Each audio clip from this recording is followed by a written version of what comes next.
Hai bunda-bunda, apa kabarnya?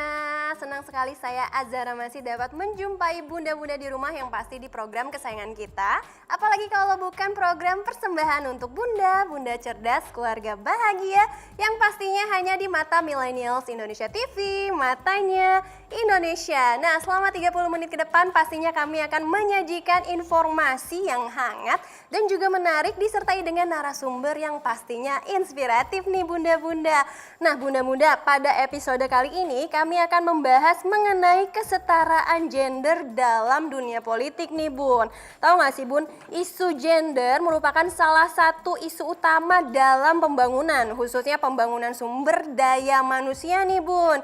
Walaupun sudah banyak upaya yang dilakukan pemerintah untuk meningkatkan kualitas hidup perempuan dan penguatan kapasitas kelembagaan gender, namun ya bun ya, berdasarkan data ini masih adanya kesenjangan antara perempuan dan laki-laki dalam hal akses, partisipasi, kontrol, dan manfaat serta penguasaan terhadap sumber daya seperti pada bidang pendidikan, kesehatan, ekonomi, sosial budaya, dan bidang strategis lainnya nih bun ya. Tapi nih untuk mengetahui lebih detail di sini saya nggak sendirian karena di sini saya sudah bersama dengan narasumber saya selaku psikolog yaitu Mbak Linda Maisha. Halo Mbak.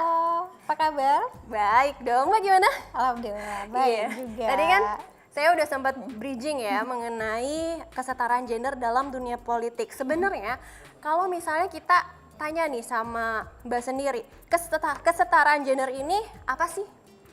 Sebenarnya kesetaraan gender itu adalah ketika perempuan dan laki-laki dengan perannya masing-masing di masyarakat itu punya kesempatan yang sama dan punya hak yang sama nih buat mengakses banyak hal. Misalnya nih untuk pendidikan gitu, untuk berkarya gitu. Nah kalau dikontekskan ke politik maka sama-sama punya akses keterbukaan yang sama besarnya gitu untuk bisa berperan di dalam dunia perpolitikan, kurang lebih seperti itu. Nah tadi kan dibilang punya haknya yang sama dan bahkan berarti kewajibannya juga yang sama antara perempuan dan laki-laki. Tapi sebenarnya kesetaraan gender itu penting nggak sih Mbak? Oh iya penting gitu. Seringkali kita tuh suka misleading ya gitu atau salah persepsi tentang kesetaraan gender itu maka perempuan itu harus apa-apa semuanya serba sama laki-laki gitu ya. Padahal sebenarnya nggak gitu.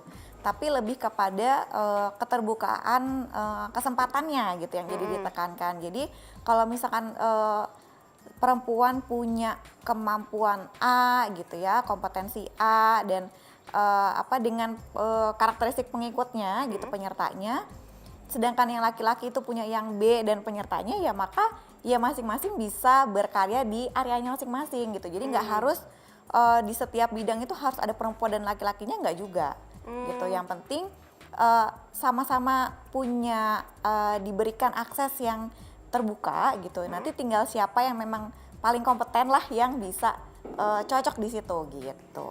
Tapi kalau menurut Mbak Linda sendiri nih, kenapa isu terkait dengan kesetaraan gender ini belum goals nih di Indonesia khususnya? Itu kenapa? Iya, karena salah satunya itu faktor stigma ya, stigma tentang perempuan itu di budaya ketimuran cenderung kalau perempuan itu di rumah aja gitu ya, tidak bisa jadi pemimpin gitu, cenderung adalah makhluk yang emosional gitu kalau misalkan menghadapi situasi. Padahal sebenarnya kalau dilihat secara psikologis, perkembangan psikologis, laki-laki ataupun perempuan itu sama-sama bisa menjadi orang yang bijak, sama-sama bisa memimpin gitu ya, dan sama-sama bisa emosi gitu. Kenapa? Karena kalau dilihat dari tahap perkembangannya, otak kita tuh bagian yang namanya executive function atau bagian yang berfungsi untuk mengambil keputusan, terus memahami norma sosial gitu, pengelolaan emosi. Itu tuh berkembangnya tuh usianya sama gitu, dari mulai usia remaja sampai sekitar umur 25 tahun. Itu proses berkembangnya. Jadi tergantung si perempuan dan laki-laki ini selama 25 tahun awal hidup mereka ini mereka dapat latihan apa aja gitu. Berarti salah satu yang mempengaruhi itu juga adalah karakteristik dari si Iya, masing-masing betul. individu ya. Karena kan memang ada misalnya nih perempuan yang memang bisa ngelit, istilahnya bisa memimpin, tapi ada juga yang enggak. Nah, Begitu mungkin pula yang sebaliknya ya, iya, laki-laki dan ada laki-laki juga, juga. yang bisa pemimpin, ada juga yang enggak gitu. Tapi kenapa ini masih sulit direalisasikan di Indonesia ya? Ini kan tadi kan dibilang karena mungkin budayanya yang ketimuran. Dan apakah memang ada alasannya adalah salah satunya kultur? Iya, gitu ya. Kultur atau budaya ya itu tadi yang menganggap bahwa perempuan itu tidak bisa jadi pemimpin, itu salah satu yang paling utamanya gitu. Padahal bukan tidak bisa, tapi apakah perempuan ini dapat kesempatan untuk berlatih nggak selama ini? Gitu. Kita bisa lihat banyak perempuan hebat di Indonesia yang selama masa dewasa mudanya itu banyak mendapatkan stimulasi gitu ya, kalau dalam bahasa psikologisnya, atau misalkan paparan dari lingkungan gitu, banyak mendapatkan latihan untuk menjadi seorang pemimpin. Sekarang beliau-beliau ini bisa menjadi tokoh-tokoh publik yang bisa memimpin timnya dengan sangat baik gitu. Tapi kalau kita ngomongin stigma nih, berarti kan tadi ada kaitannya dengan banyaknya para lelaki yang tidak mempercayai skill atau kemampuan dari si perempuan ini. Dan itu ada korelasinya. Iya itu, jadi nyambung juga sama si culture yang tadi kita bahas gitu ya. Jadi banyak juga, walaupun tidak semua ya, sekarang laki-laki di Indonesia sudah mulai banyak yang open minded gitu, terbuka bahwa kita menilai individu itu bukan dari apakah dia perempuan atau laki-laki, tapi dari kompetensinya gitu. Selama dia bisa menjadi orang yang fit dengan kompetensi yang dibutuhkan, maka ya bisa kerjasama gitu. Nah sayangnya masih banyak juga nih yang belum berpikiran seperti itu. Jadi menganggap bahwa aduh kalau perempuan mah emosian gitu. Padahal bedanya perempuan sama laki-laki dalam hal emosi adalah cara mengekspresikannya aja gitu. Yang umum terjadi ya gitu.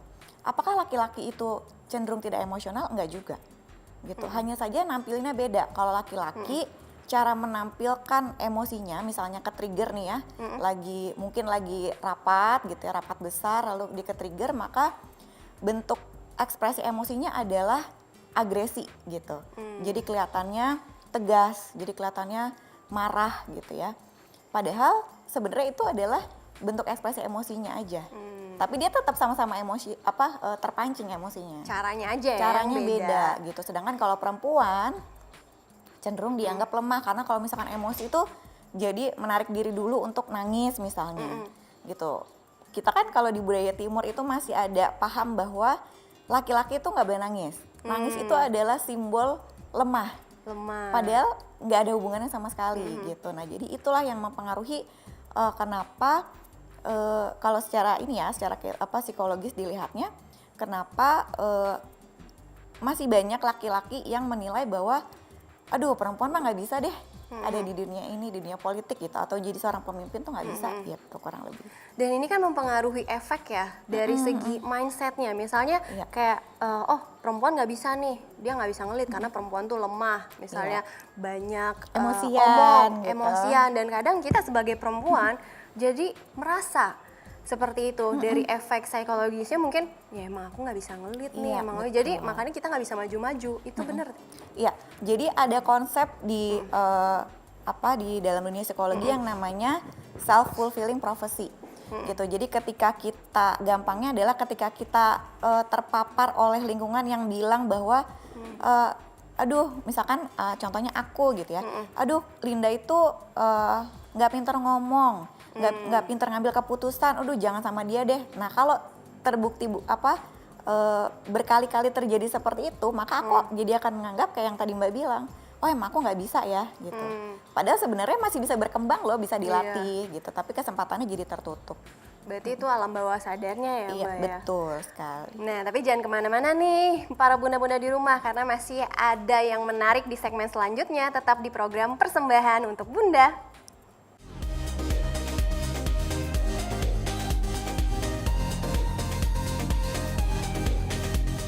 Terima kasih Bunda-Bunda masih dalam program kesayangan kita, apalagi kalau bukan program Persembahan untuk Bunda, dan masih bersama saya Zara Masid dan juga Mbak Linda Maisha. Iya, nah tadi kan pengaruh psikologisnya juga terbentuk ya. Jadi Ya, perempuan ini betul. juga jadi nggak pede gitu untuk menyalurkan skill dan Iya, atau mengasah bakat-bakat ya, yang heeh. terpendam. Nah tapi Mbak, aku juga pernah melihat nih suatu tulisan ya kalau perbedaan itu adalah rahmat. Tapi mengapa kita nih sebagai perempuan gitu selalu ingin disama-samakan dengan laki-laki? Kalau menurut Mbak Linda sendiri, apakah kalimat itu benar atau tidak sih? Eee, Kalau misalkan, ada benernya ada enggaknya gitu ya kalau menurut, aku. Karena gini, kalau kita lihat fenomenanya di masyarakat Indonesia, kenapa perempuan jadi mungkin nggak cuma di Indonesia ya, mungkin di seluruh dunia juga. Betul. Kenapa perempuan jadi kayak berkoar-koar sekali gitu ya memperjuangkan, kemerdekaan gitu ya, hak asasinya gitu ya. asasinya. Itu karena ya tadi budaya-budaya yang membuat mereka aksesnya jadi terbatas. Jadi mereka kita nih sebagai perempuan dan mungkin bunda-bunda juga gitu merasakan bahwa kita harus bergerak nih, kita harus membuka sendiri nih akses, kita harus jebol nih ya pagar-pagar yang membatasi kita untuk bisa berkembang gitu. Tapi ingin disamakannya itu sebenarnya lebih kepada ingin punya akses yang sama gitu. Tapi bukan ingin disamakan perannya karena kan contoh sederhananya laki-laki bisa jadi ayah, perempuan bisa jadi ibu dan itu nggak bisa Nggak bisa ditukar gitu kan. dipungkiri Ya, seperti itu. gitu. Jadi bukan harus sama dalam segala hal, tapi ya itu tadi sama dalam punya kesempatan gitu kayak tadi Mbak juga sebutin ya. Dengan adanya hak maka ada kewajiban juga yang mengikuti dan harus dipenuhi gitu. Jadi lebih ke arah situ sebenarnya. Nah, tapi kalau kita ngomongin kesetaraan gender ya, bunda-bunda di rumah ini kan ya tadi ada yang membedakan antara haknya sebagai laki-laki dan juga perempuan. Nah, itu bisa dijelaskan lebih detail nggak sih, Mbak? Iya, kalau di Indonesia tentunya kita tidak bisa terlepas dari budaya ketimuran gitu ya, karena Indonesia kuat sekali dan terkenal dengan culture ketimurannya gitu. Ada memang peran-peran di mana peran tersebut itu memang lebih fit gitu ya kalau misalkan diambil oleh laki-laki gitu. Ada juga peran-peran yang memang lebih fit kalau diambil oleh perempuan. Contohnya misalnya pendamping di kebencanaan gitu. Nah itu kan situasi yang sangat sensitif Betul. gitu. Ada kelompok masyarakat tertentu kayak misalkan kelompok masyarakat ibu dan anak gitu ya, perempuan, karena biasanya di kebencanaan itu kita ada klaster-klaster gitu. Nah itu pendampingnya maka akan lebih fit kalau perempuan yang mendampingi si ibu-ibu dan anak-anak ini gitu. Sedangkan kalau yang bapak-bapak itu lebih fit kalau didampingi oleh pendamping dari dinas sosial atau dari relawan yang laki-laki gitu. Nah itu kan peran-peran yang di budaya kita itu susah kalau mau ditukar gitu. Jadi lebih kepada itu sih. Jadi lebih kepada ini cocoknya nih karakteristik masyarakatnya ini dibantu atau dipimpin oleh figur yang gendernya mana, lebih ke situ. Berarti agak susah juga ya, Iya, misalnya untuk kita membuka supaya orang-orang itu open minded akan kesetaraan gender di Indonesia. Karena ya itu balik lagi culture-nya yang perlu kita sangat pertimbangkan sekali. Nah, ada hal nggak sih yang bisa mengubah culture kita yang memang udah dari turun temurun dari nenek moyang seperti itu dan kita bisa mengubahnya? Sebenarnya yang perlu diubah itu bukan culture-nya gitu. Jadi kayak tadi ya gitu, kalau di Indonesia maka perkumpulan perempuan akan lebih nyaman kalau didampingi oleh perempuan gitu. Kalau perkumpulan laki-laki misalkan nih bapak-bapak gitu ya lagi nongkrong gitu, terus tiba-tiba ada perempuan yang masuk satu untuk tiba-tiba melihat mereka semua itu kan tidak serta-merta langsung bisa gitu. Jadi memang perlu proses yang agak lebih panjang di situ. Jadi kita perlu paham gitu ya keunikannya Indonesia itu memang itu gitu. Tapi jangan sampai keunikan itu justru membatasi gitu. Jadi kalau perempuan nggak boleh belajar tinggi, misalkan nggak boleh sekolah tinggi. Nah itu sekarang udah terpatahkan gitu kan. Terus perempuan nggak boleh jadi pejabat publik karena nggak bisa memimpin. Nah itu sudah terbukti ya, sudah terpatahkan gitu. Tinggal di level-level yang menengah nih ya, di level middle ini yang perlu lebih banyak nih aksesnya gitu supaya perempuan-perempuan Indonesia yang hebat-hebat ini tuh bisa juga mengakses kesempatan-kesempatan itu gitu. Misalkan untuk berkarir di dunia politik gitu kan sekarang juga sudah mulai banyak ya gitu perempuan-perempuan yang menjadi kader gitu. Iya, nah tapi kan kalau misalnya kita melihat tadi memang banyak perempuan yang sudah sekolah tinggi gitu, bahkan sampai S2, sampai sudah profesor. Mungkin di rumah bunda-bunda juga seperti itu ya Bun ya. Tapi untuk masuk dunia politik ini kan sempit sekali. Bahkan mungkin mantan presiden kita juga cuma satu-satunya yaitu Ibu Megawati yang menjadi presiden. Sisanya ya mungkin hanya sampai di kader saja, hanya sampai di anggota DPR. Nah, itu bagaimana untuk mengembangkan skill para bunda-bunda di rumah, khususnya para perempuan-perempuan ini, sehingga mereka bisa terus berkembang, bisa terus maju, bahkan ya sampai ke dunia politik, bukan hanya di dunia politik saja, mungkin di jabatan-jabatan yang memang ada di pihak eksternal seperti itu. Jabatan publik ya. Betul. Gitu. Ya, kalau untuk meningkatkan kompetensi tentunya belajar gitu ya. Sebagai pejabat publik, tentunya masyarakat nggak pengen dipimpin oleh pejabat yang nggak punya kompetensi. Gitu. Jadi kalau kita nih perempuan-perempuan mau masuk ke ranah publik, maka kita harus meningkatkan kompetensi kita dulu. Misalnya kursus sesuatu gitu ya yang sesuai dengan minat kita. Misalnya kita minatnya di bidang kesehatan masyarakat gitu ya. Udah belajar memperdalam tentang itu gitu. Atau misalkan kita keuangan negara gitu ya, memperdalam di bidang situ gitu. Jadi bunda-bunda di rumah jangan ragu untuk belajar gitu. Karena mindset bahwa toh udah jadi ibu rumah tangga, udahlah nggak usah ngapa-ngapain, belum tentu gitu ya. Zaman sekarang itu dengan keterbukaan akses internet gitu ya, dengan serba digitalisasi, terus mobilitas itu juga mudah gitu, cepat. Menjadi ibu rumah tangga bukan berarti tidak bisa punya karya di luar keluarganya gitu. Jadi itu yang harus ubah dulu cara pikirnya gitu. Jadi bunda-bunda di rumah walaupun jadi ibu rumah tangga itu bukan berarti itu jadi masyarakat kelas 2 gitu ya. Tetap sama kok, kita tetap sama punya kesempatan belajar, dan kita juga kalau kita membuktikan kepada publik bahwa kita ini mampu, ya kita tunjukkan kompetensi. Dan itu yang harus difokuskan ya supaya lebih bisa maju dan juga bisa berkembang. Tapi kalau menurut cara pandang dari Mbak Linda sendiri selaku psikolog, di Indonesia khususnya terkait dengan emansipasi atau kesetaraan gender perempuan ini, apakah sulit didengarkah di Indonesia dibandingkan negara-negara lain? Itu seperti apa? Sebenarnya Indonesia itu sekarang sudah jauh lebih terbuka ya gitu ya.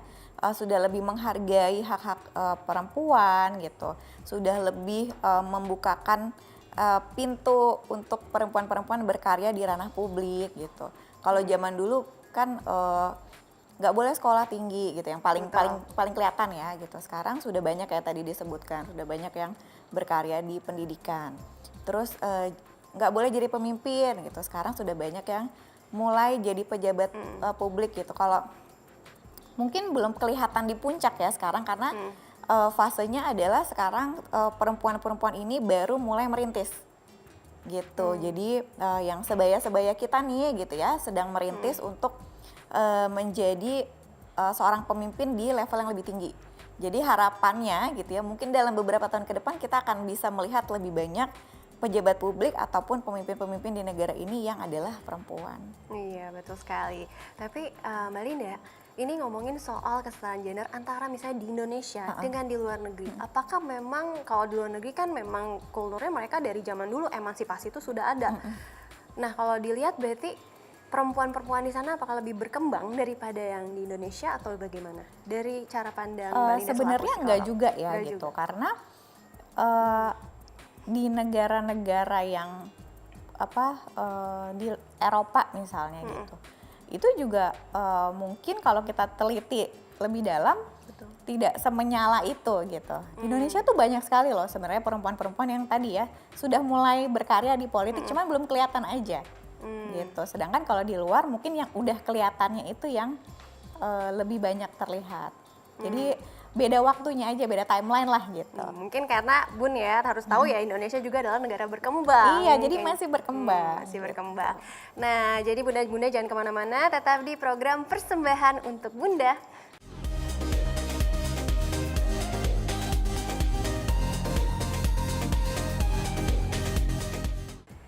Terima kasih Bunda-Bunda masih menyaksikan program persembahan untuk Bunda dan masih bersama saya Zara Masid dan juga Linda Maisha. Iya Mbak Linda, tadi kan kita ngomongin ternyata perempuan-perempuan di Indonesia juga udah banyak kok yang maju, bahkan misalnya di Eropa tuh juga banyak yang masih belum terlihat seperti itu.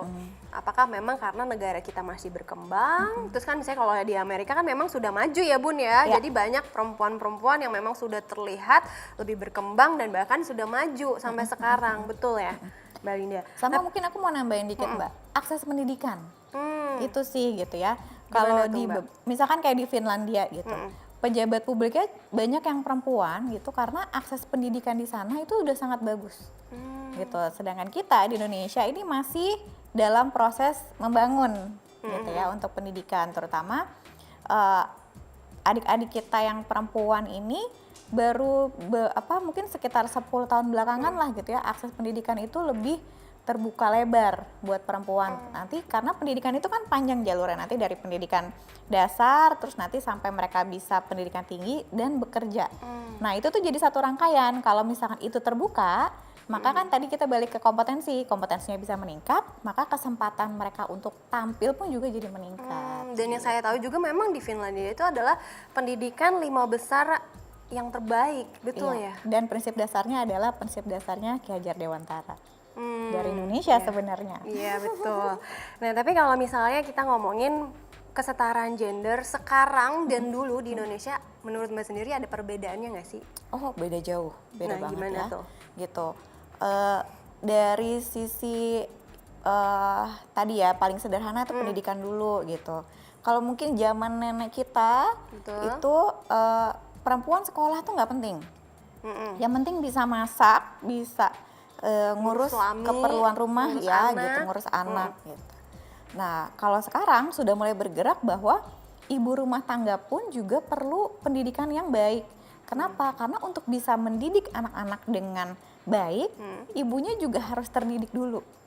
Gitu, ibaratnya gimana caranya kita mau ngajarin anak kita lari kalau kitanya aja masih merangkak itu sulit. Gitu kan, gitu. Nah itu yang berbeda jauh gitu ya. Terus juga dari kesempatan untuk mencari nafkah, gitu. Terus kalau zaman dulu kan lebih banyak itu laki-laki yang terlihat bekerja, gitu. Bukan di sektor perdagangan ya, tapi di sektor pejabat publik gitu.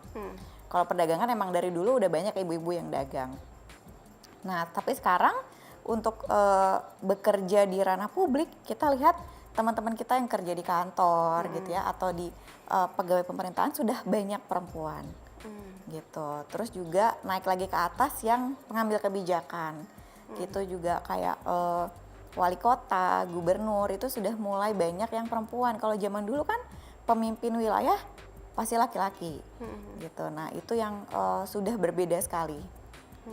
Tapi kalau dari sudut pandang Mbak Linda sendiri selaku psikolog, ini sebenarnya apa sih yang mempengaruhi kesetaraan gender khususnya di Indonesia? Oke, yang mempengaruhi bisa terwujudnya kesetaraan gender di Indonesia, yang pertama tentunya tadi ya culture, gitu. Bagaimana kita bisa menyikapi budaya Indonesia yang ketimuran ini, gitu, tidak menjadi sebuah kebiasaan atau sebuah cara pandang yang toksik, gitu. Karena sebenarnya budaya ketimuran itu sangat menghargai perempuan, gitu ya, sangat mengagungkan perempuan, ibaratnya dijaga kayak bola kristal yang ini nih jangan sampai pecah gitu. Tapi bukan berarti perempuan itu lemah, gitu loh. Jadi sisi positifnya adalah sebenarnya di budaya ketimuran perempuan itu sangat dihargai. Nah tapi ketika itu tidak disikapi dengan baik, maka dianggap perempuan itu perlu dijaga karena lemah, padahal bukan. Gitu. Perempuan itu berdaya, perempuan itu bisa berkarya. Jadi memang sebenarnya perlu dikasih kesempatan aja kita ini gitu, perempuan. Mungkin perlu didampingi supaya bisa lebih jadi berkembang seperti itu.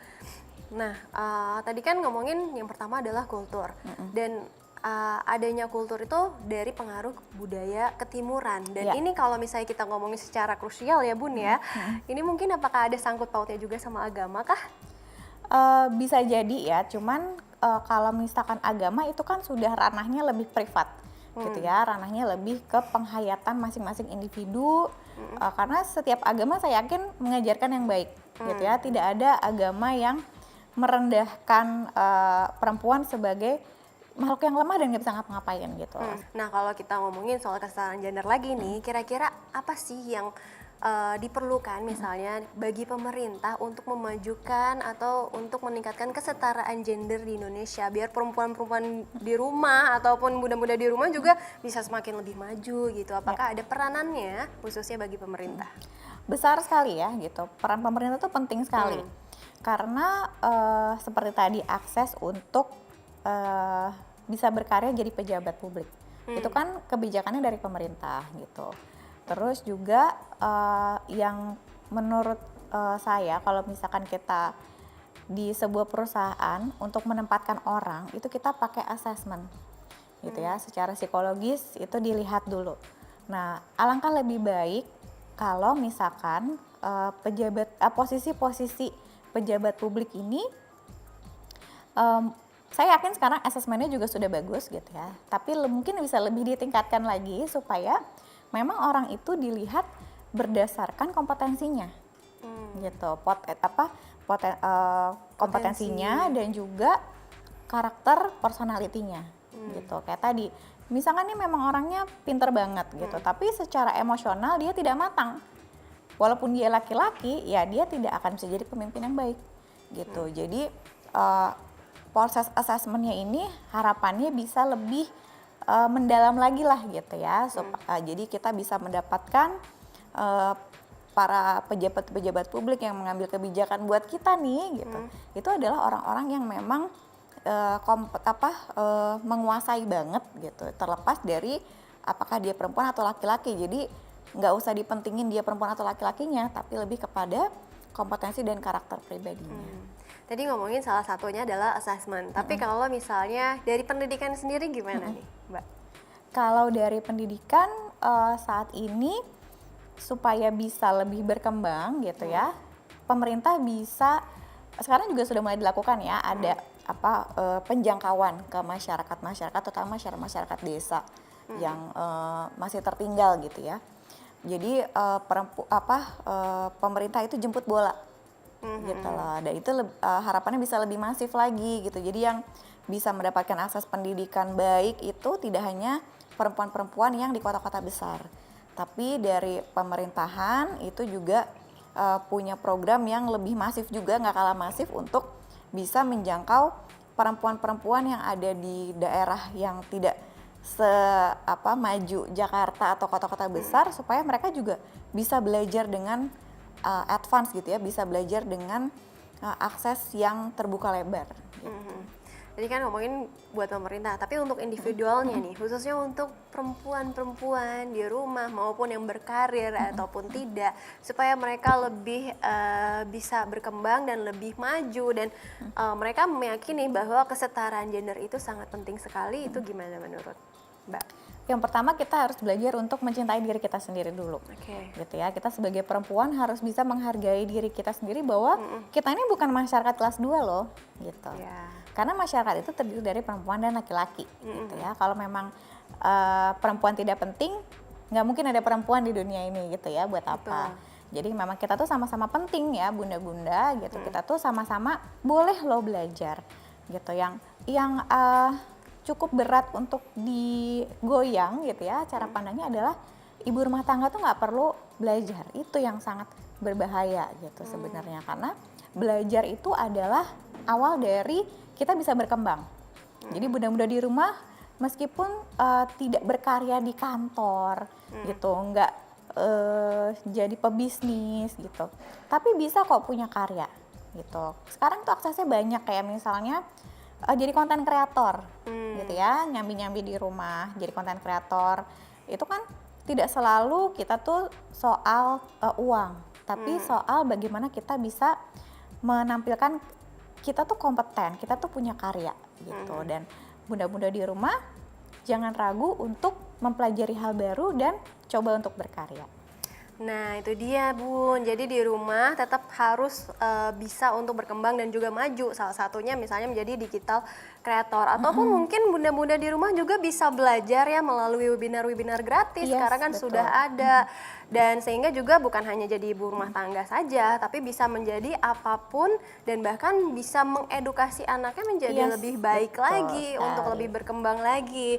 Tapi nggak kerasa ya Bun ya, ternyata nih Mbak Linda kita udah sampai penghujung acara, bahkan udah 30 menit. Iya, nggak kerasa ya. Nggak kerasa, tapi banyak banget informasi yang sangat informatif yang bisa ditelan nih oleh para Amin. bunda-bunda di rumah. Jadi pokoknya bunda-bunda di rumah jangan lupa untuk saksikan terus program persembahan untuk bunda di episode selanjutnya yang pastinya nggak kalah menarik dari hari ini. Dan juga saya Azara Masid bersama dengan Linda Maisha. kami pamit undur diri. Bye-bye.